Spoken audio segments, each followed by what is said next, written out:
Iran ഐക്യദാർഢ്യം പ്രഖ്യാപിച്ച് CPM Elavanchery local കമ്മിറ്റിയുടെ നേതൃത്വത്തിൽ യുദ്ധവിരുദ്ധ റാലി നടത്തി.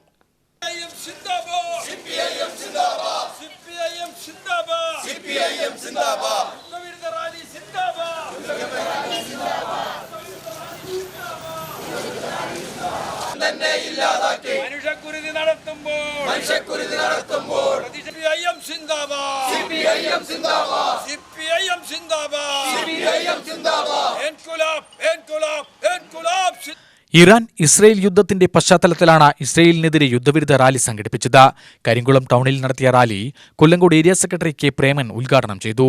അപ്പോൾ ഞങ്ങളുടെ ചൊൽപ്പടിക്ക് നിൽക്കാത്ത രാജ്യങ്ങളെയെല്ലാം അതിലെ നേതാക്കളെയെല്ലാം വധിച്ചുകൊണ്ട് മനുഷ്യത്വരഹിതമായ കാടത്തൻ നിയമങ്ങൾ നടപ്പിലാക്കുന്ന സാമ്രാജ്യത്വത്തിന്റെ അതിർവരമ്പുകളില്ലാത്ത സീമകളില്ലാത്ത ആക്രമണ പരമ്പര ആരംഭിച്ചുകൊണ്ടിരിക്കുകയാണ്.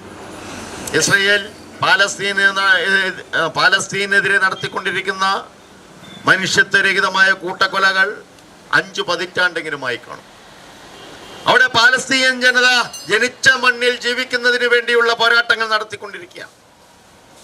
അത് ഇനിയിപ്പോ ഇറാനിലേക്ക് മാറി അടുത്ത് ലിബിയയിലേക്കും അതുപോലെ തന്നെ മറ്റ് രാജ്യങ്ങൾ പശ്ചിമേഷ്യൻ രാജ്യങ്ങൾ ഓരോന്നായി ഭീഷണിപ്പെടുത്തിക്കൊണ്ടിരിക്കുമ്പോൾ ഇത് പശ്ചിമേഷ്യയിലെ സമാധാനം മാത്രമല്ല നശിപ്പിക്കുന്നത്, മറിച്ച് ഇറാനും അതുപോലെ തന്നെ ഇസ്രയേലും തമ്മിലൊരു യുദ്ധമുണ്ടായാൽ അത് ലോക വ്യാപാര കമ്പോളത്തിൽ തന്നെ എണ്ണവില വർദ്ധിക്കാനിടയാവും.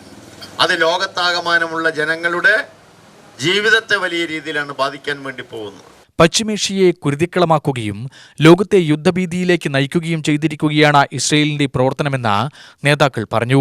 പാലസ്തീൻ ജനതയ്ക്ക് സ്വതന്ത്ര രാഷ്ട്രം വേണമെന്ന ഐക്യരാഷ്ട്രസഭയുടെ തീരുമാനത്തെ കാറ്റിൽ പറത്തിയാണ് അക്രമങ്ങളുടെ പരമ്പര ഇപ്പോഴും ഇവിടെ തുടരുന്നത് എന്നും നേതാക്കൾ അഭിപ്രായപ്പെട്ടു. വി മാധവൻ അധ്യക്ഷത വഹിച്ചു. Local committee secretary K Sivaraman ആശംസ പ്രസംഗം നടത്തി. വി ജ്യോതിബസ് സ്വാഗതവും കെ കൃഷ്ണൻകുട്ടി നന്ദിയും പറഞ്ഞു. UTV news, Palakkad.